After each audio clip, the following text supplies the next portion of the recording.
una palabra es un cuerpo psíquico que sale de nuestra boca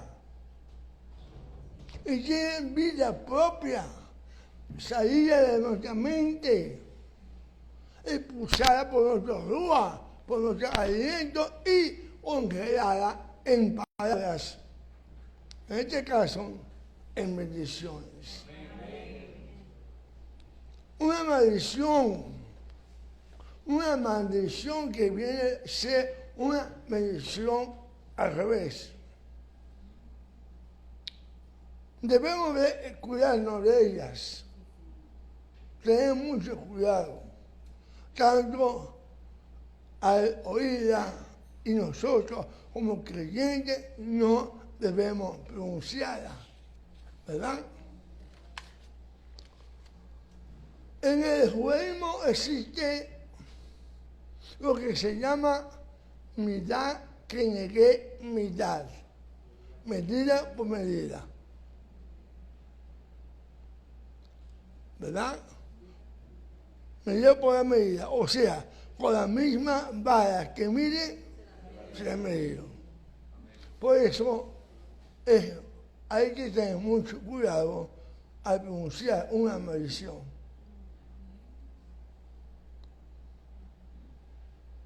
Que Adonai te aumente y haga alrededor de ti. Vamos a analizar estas frases. ¿Qué significa haga guardia alrededor de ti? Hashem tiene un ejército de malachim, ángeles, billones de ellos. ¿No lo cree? Y que estos ángeles están al servicio del Señor, como está escrito en Hebreo 1:14, que dice: no son todos espíritus ministradores enviados para servir a favor de los que serán herederos de la salvación. Algunos están para ministrar, amado. Otros para protegernos. Cuando pedimos esto para alguien, para nosotros y nuestra familia, para nuestros rabinos, su familia, para los miembros de nuestras sinagogas, estamos haciendo que Elohim envíe esos malachines, ángeles, a cuidarnos, ya que lo veamos o no, sea que lo creamos o no, pero Él lo envía.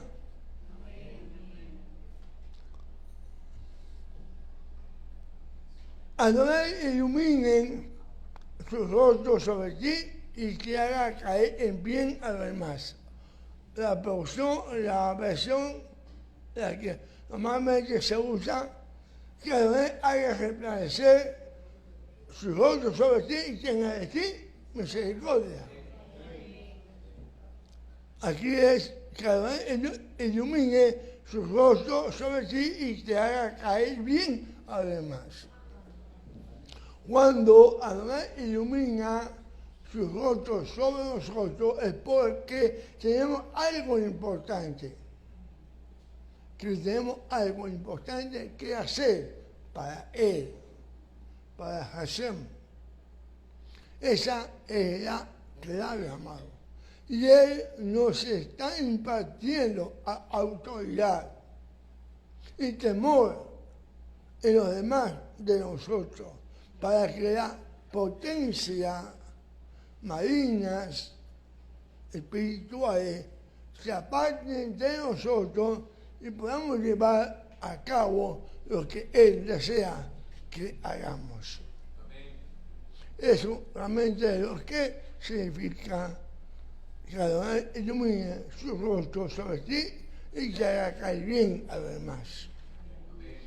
Cuando esta autoridad espiritual de Hashem llega a nosotros, a nuestros hermanos creyentes espirituales y aún a los carnales que les caigamos bien. Y ese es el propósito de Hashem, para que pueda cumplir su voluntad en ellos a través de nosotros.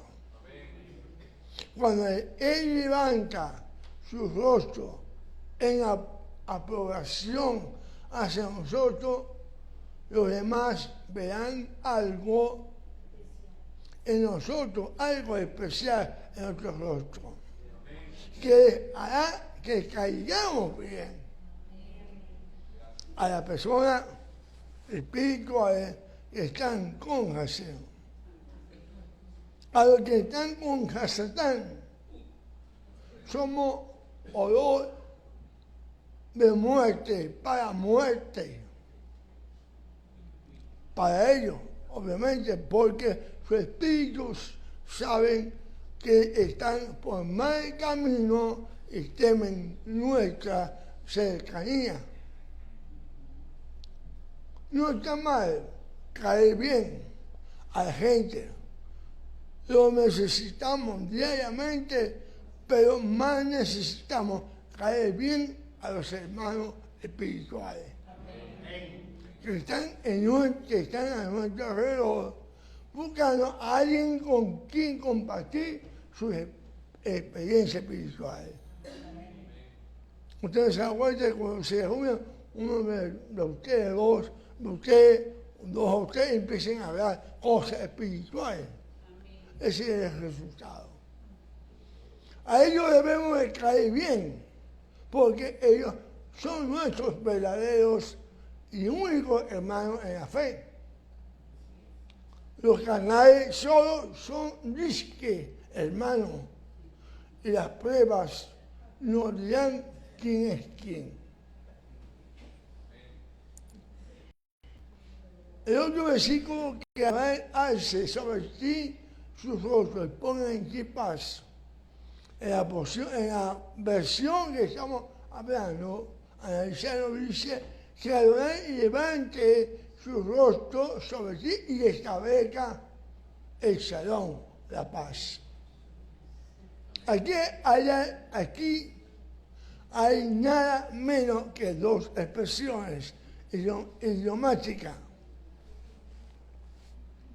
Idiomáticas hebreas en una sola frase. Levante su rostro. Puede significar dos cosas en hebreo. Que levante su rostro sobre ti, lo que automáticamente significa que aprueba lo que está haciendo, o que baje su rostro, lo que significa que él desaprueba lo que estás haciendo. Esperamos que siempre sea aprobando lo que tú estás haciendo. ¿Qué estás haciendo en tu vida? ¿Hay algo que provoque que Adonai levante su rostro sobre ti? Si estás obedeciendo su voluntad, haciendo lo que Él quiere para ti, para hacer, Él levantará su rostro sobre ti. Mas si estás haciendo buena obra en la carne, pensando que vas a agradar, pero Hashem desea de ti que perdone a tu hija, que perdone a tu hijo, a tu esposo, a tu vecino. Así va a bajar su rostro sobre ti en desaprobación, si no lo haces. Que por cierto, el significado para la mayoría de sacrificio no quiero, sino un corazón limpio que necesita siempre en desaprobación de los ritos judíos, sin entender que lo que realmente dice aquí es que Hashem desaprueba los sacrificios, porque nuestro corazón está sucio. Porque cuando tú vas a hacer sacrificio, Él lo desaprueba porque tu corazón está sucio. Porque Él no está en contra de los mismos sacrificios que Él mismo instauró, que Él mismo ordenó para que lo cumplamos. Cuando dice acá, ¿verdad? Que sacrificio no quiero, ¿verdad? Sino un corazón limpio, es porque tú estás haciendo algo con un corazón sucio. Obviamente, Él no va a aprobar ese sacrificio. Cuando caminamos a la luz de su rostro, que es su voluntad perfecta, entonces viene el shalom, viene la paz, que sobrepasa todo entendimiento. Pero es un shalom que nos llega después de lucha, a posteriori de la guerra que se desatará cada vez que usted desee hacer su voluntad y no seguir los deseos de su carne, la voluntad de Satán. Y a pesar de todo, esta lucha es buena. Esa lucha es buena ya que nos fortalece espiritualmente. Nos hace mucho más fuertes en el espíritu y esta fuerza nos prepara para la próxima batalla contra un enemigo tan poderoso, más poderoso que el anterior. ¿Por qué debe ser así? Se preguntarán algunos. Porque estamos en épocas muy especiales. No debemos jamás perder de vista este detalle. Si viviésemos en los 50 o 60, aparentemente las cosas eran, en los años 50 y 60, como que las cosas eran más fáciles entonces. Las luchas eran mucho más livianas en aquel entonces. Pero ahora estamos Ben Yomim HaMashiach. Ben Yomim HaMashiach, en los días del Mesías. Y el rabino de Shua quiere entrenar a su cajal, a su novia en la guerra espiritual para que sea vencedora como lo es él. Y esta novia de Yeshua es una novia obviamente guerrera y judía. ¿Cómo podría ser de esta manera? Me pregunto, si el esposo, el rabino, la novia, tiene que ser una judía.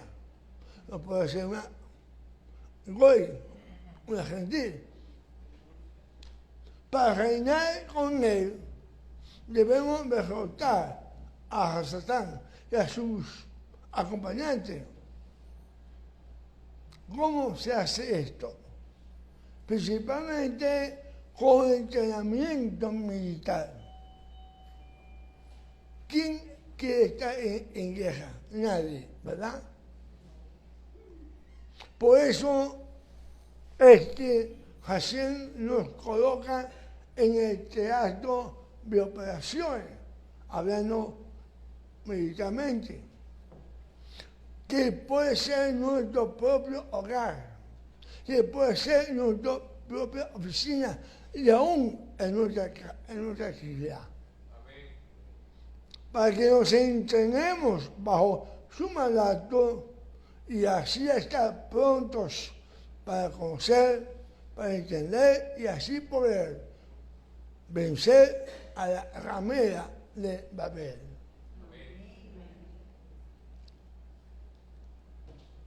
Pondrá mi nombre sobre los hijos de Israel y yo los bendeciré. La porción la cual estamos analizando, que coloquen mi nombre sobre los hijos de Israel y los bendeciré. Mis amados hijos, esto es vital que veamos lo contemporáneo y cotidiano de esta bendición de Hashem. Primero, él dice que coloquen mi nombre, no otro nombre. El nombre de otro Dios, hay otro Dios, hay dos dioses. Este nombre es Yeshua, que significa, ahora, ¿qué significa? Eso es victoria, eso es salvación, eso es liberación. ¿Se dan cuenta de lo importante de este nombre? Lo poderoso de este nombre, lo que implica este nombre. Segundo, veamos sobre quién debe ser colocado este nombre. Sobre la nueva Israel. La iglesia, no, son los hijos de Israel. El Estado elegido al que usted pertenece por fe, por estar ahora registrado en el árbol natural, que es Israel, según Romanos 11:17, que dice, y si tú que fuiste ingestado entre ellos, no en lugar de ella, como dice misma versión, entre ella, como dice la Reina Valera, ¿verdad? Entre ellas. Tercero, si hacemos esto, los bendeciré. Si hacemos esto, Él nos va a bendecir. ¿Ustedes quieren esta bendición? Obviamente que sí. Pida en oración que su nombre sea colocado sobre usted. Si es que usted cree que Elohim de Israel, en el rabino de Yeshua, el Mesías de Israel. La semana pasada, la pasada Bamidbar, en el desierto, decía que el pueblo hebreo al salir de Egipto, Hashem no lo consideró aptos para recibir la Torá. Hashem dijo, ellos aún sufren de los efectos posteriores del trabajo esclavizado allá en Egipto. Dejemos que permanezcan en el desierto por unos meses, unos pocos meses. Coman del maná y de las codornices y beban el agua del manantial. El Señor lo estaba purificando. El Señor quería entregarle su Torá. Y cuando finalmente llegaron al Sinaí, ya habían superado el vivir en paz. Habían dejado las disputas entre sí y Hashem dijo, la Torá de paz puede ser ahora entregada, puesto que han aprendido a vivir en armonía entre sí. Esto a veces pasa, muchas veces, tanto en las congregaciones como en nuestro hogar. Si no vivimos, si no superamos estas fallas que tenemos, que nos conduce a no vivir en paz, el Señor obviamente no va a poder bendecirnos como Él quisiera que quisiera bendecirnos. Pero cuando usted no se da cuenta que cuando usted tiene una disputa con alguien, usted va y está como unos días como inquieto, perturbado, su alma está inquieta, pero cuando usted pide perdón, entra un alivio. Es como si se quitara un saco de piedra que viene cargando y encuentra paz. Así es lo que había pasado en nuestro pueblo. Entonces el Señor dijo, la Torah de paz puede ser entregada ahora, porque han superado, han aprendido a vivir en armonía, en paz entre sí. Pero había otro motivo, que el Señor tenía que buscar solución antes de entregar su Torah. Y era que Hashem no podía entregar la Torah a su pueblo, donde personas eran imperfectas. Algunos de ellos eran rengos, cojos, ciegos o impedidos de otro modo. Dijo Hashem, ¿cómo puedo yo entregar mi perfecta Torah a una nación que es imperfecta? Con todo, amado, en lugar de esperar a que la próxima generación crezca y demorar la matar Torah, la entrega de la Torah, él dijo, yo curaré a este pueblo. Así entonces curó a todos sus ciegos, como dice Sermón 20, 18, que dice, el pueblo íntegro vio. Él curó a aquellos que eran sordos, como está anunciado, que todos contestaron todo lo que Hashem diga, nosotros haremos y oiremos. Todos aquellos quienes eran cojos, rengos, fueron también curados, como está anunciado en el 19-17, y ellos estaban parados al pie de la montaña. Un cojo tiene que zamballarse, no, están todos parados, firmes. Eso está justamente aparecer en el Sebín, si no me equivoco. Asimismo, Hashem los curó a de todas otras incapacidades.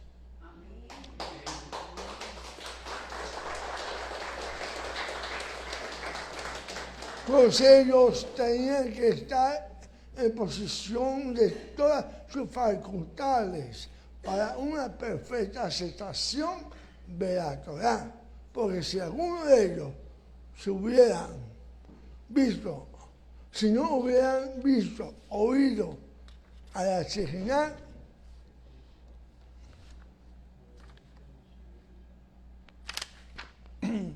a la presencia divina, su experiencia de la entrega de la Torah hubiera sido incompleta. Pero, ¿qué pasó después? En el capítulo 5 nos habla de la expulsión de los impuros. Eso tiene el versículo 2, capítulo 5, manda a los hijos de Israel que se alejen del campamento a todos los leprosos, a todos los que padecen de flujo y a todos los que se han contaminado por causa de un cadáver. El versículo nos habla de personas enfermas, amados, leprosos, hombres con padecimiento de flujos. El mandamiento ordenado en el versículo que acabo de leer es para hacer posible la convivencia del pueblo y en todos sus aspectos, físicos y espirituales. Podemos ver, no pasaje más, como leyes para tal fin. Valleclar 15:31 que dice, así mantendréis a los hijos de Israel apartados de sus impurezas, para que no mueran en sus impurezas por haber contaminado mi tabernáculo que está entre ellos. Otro versículo más, de Barín 23:15. Ciertamente Adonai tu Dios se pasea en medio de tu campamento, por eso tu campamento deberá ser santo. Amén. ¿Qué pasó? Porque Hashem no anuncia el mandamiento de expulsar a los impuros inmediatamente después de la entrega de la ciudad. Porque ocurrió, la respuesta es que este mandamiento había sido innecesario, ya que no había ningún leproso dentro del pueblo de Israel antes de la entrega de la ciudad, ya que el mismo Hashem había sanado a todos los defectos y enfermedades en los hijos de Israel. Vuelvo a preguntar, ¿qué pasó entonces? ¿Qué ocurrió 40 días después de este milagro masivo que sanó a todos los sordos, los sordos, los ciegos, los rencos? ¿Qué pasó? Cuando los judíos construyeron el becerro de oro, las anteriores enfermedades regresaron. Algunos volvieron a aparecer de los que ya habían sido sanados. No guardaron la santidad. Caso parecido al que se liberó de malos espíritus. Su alma quedó limpia, pero no perseveró, no se guardó, no guardó la santidad y no guardó la palabra. Vinieron 7 espíritus más y entraron en él e hicieron de la suya. Asimismo pasó con los hijos de Israel. Cayeron en el pecado de becerro de oro y retornaron todas las enfermedades y otras peores.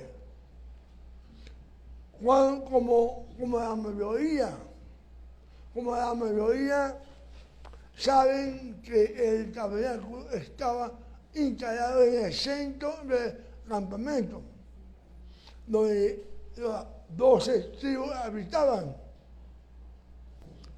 o sea, alrededor de Micán acampaban los levitas, y a una distancia determinada acampaban las 11 tribus de Israel.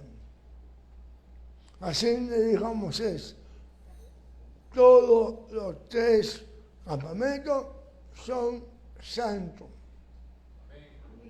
El campamento más alto, de alto nivel, en santidad, era la Sejina, el campamento interior. El campamento de los levitas que rodeaba a este, y el campamento de los hijos de Israel que rodea a aquel de los levitas, también eran santos.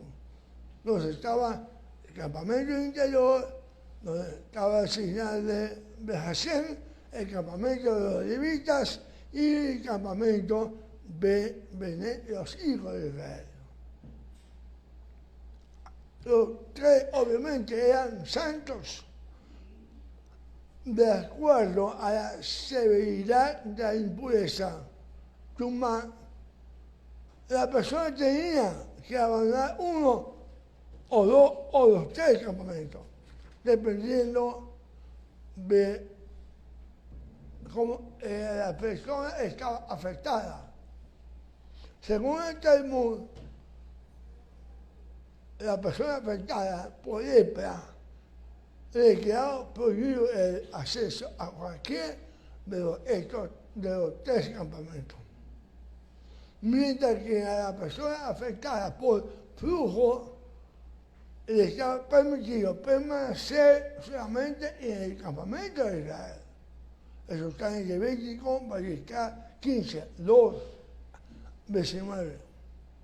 Por último, la persona impurificada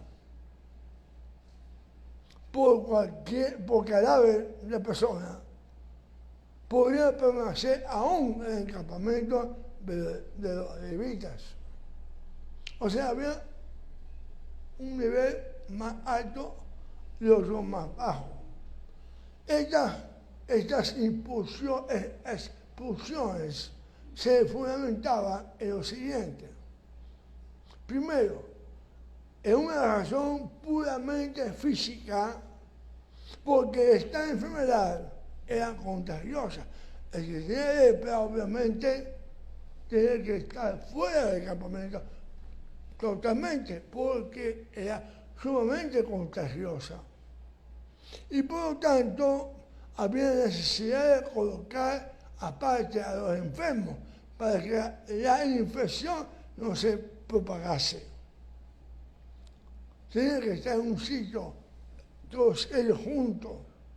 Y dice que tenía que andar como una campana que colgaba o ellos hacer sonar con un sonido y que estaba impuro. Había también una razón espiritual. El campamento era habitación, era la habitación de Dios. Y por tanto, en honor a él, que había condescendido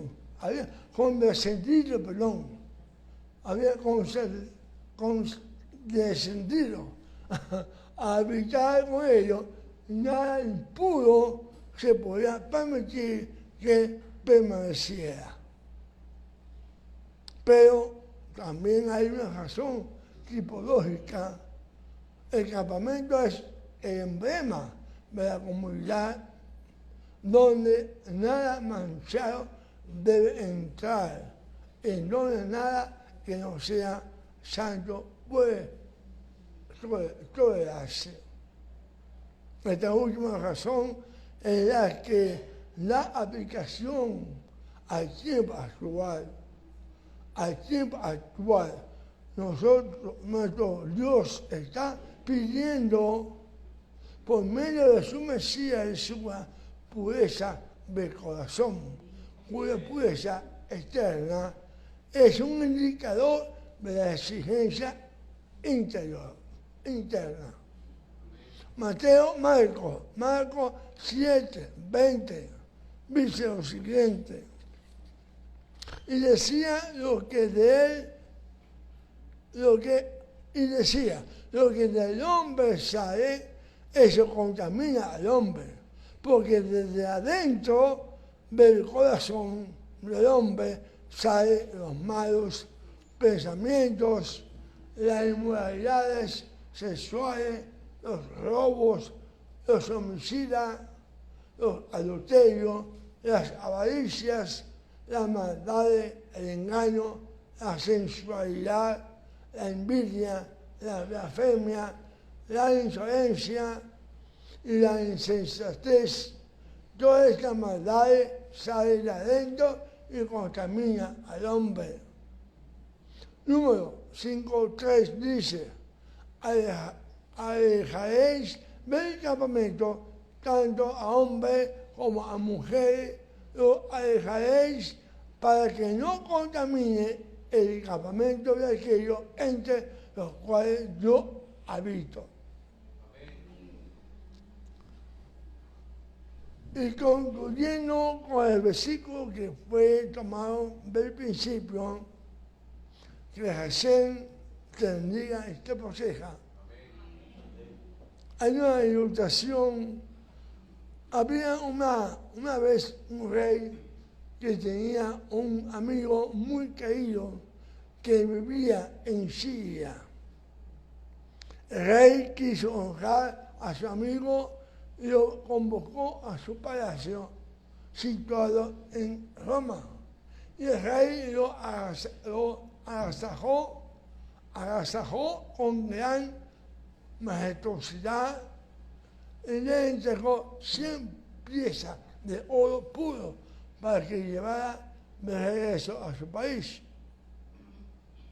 En el camino de regreso, el amigo del rey fue atacado por una banda de asaltantes que le robaron no solamente las 100 piezas de oro, sino todos los otros bienes que poseía.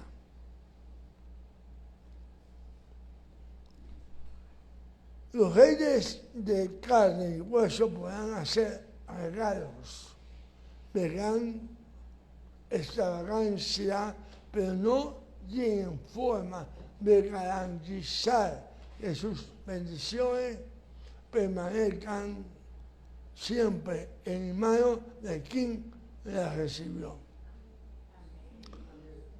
Pero cuando es Hashem el que nos bendice, Él sí tiene poder.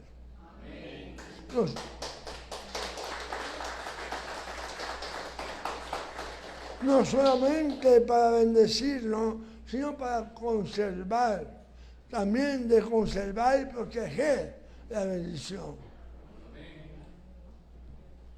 Para que ésta permanezca siempre junto a nosotros, a prueba de ladrones. Ese es el significado más simple del versículo, que Hashem te bendiga y te proteja. Esa bendición para que no se pierda. Ni la más sofisticada caja podrá ofrecer la misma garantía. Pidamos en oración, amado, pidamos al Señor en oración, lloremos al Señor que nos bendiga, pero al pedir en oración debemos de tener en cuenta 5 puntos y quiero que se lo lleven en su mente, en su corazón. La contrición,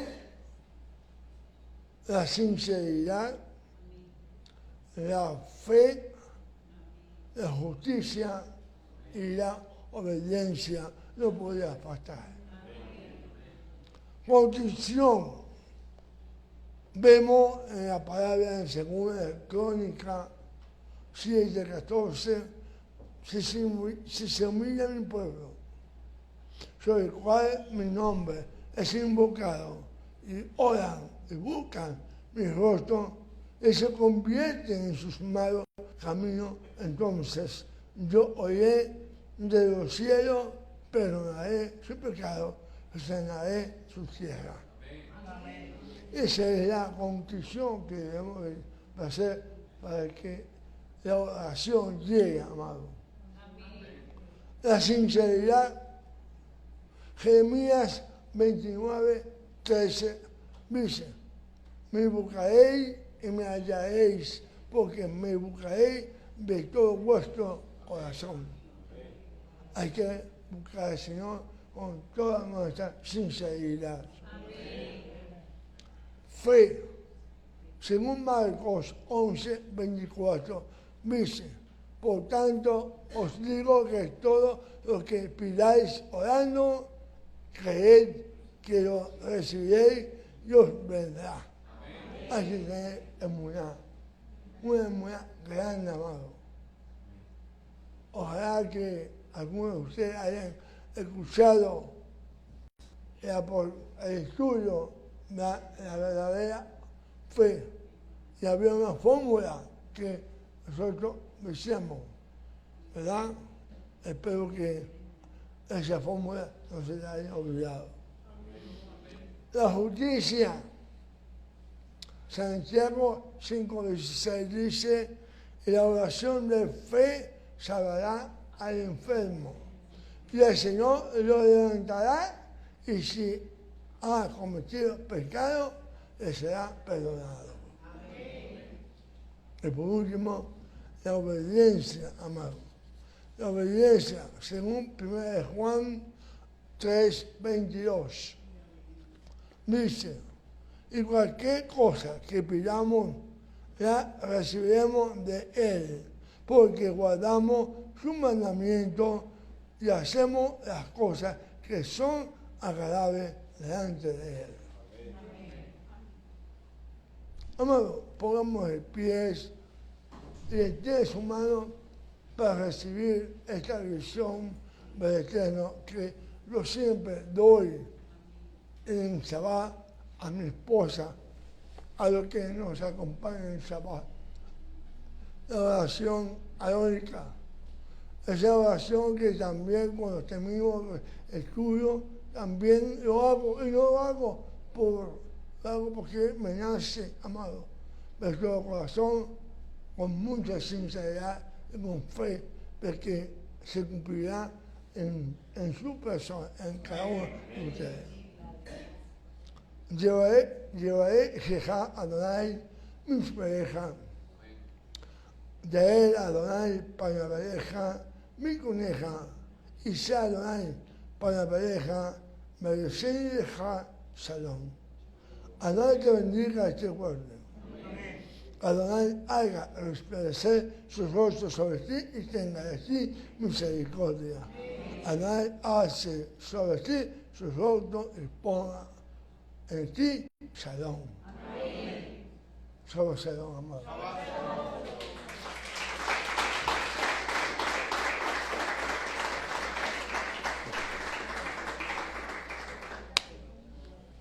Y damos gracias a los que hasta ahora estuvieron conectados. Danos un like, amado, hasta un comentario, no me tengo unos segundos, nada más, máximo un minuto, para que haga un comentario, para que así vea mi persona de que lo que no he perdido mi tiempo, sino que he sembrado en ti esa palabra y que puede llegar a ti y a tu familiar, a tus hijos, a tu esposa, a todos, especialmente a ti que estás escuchando esta palabra. Shalom, shalom.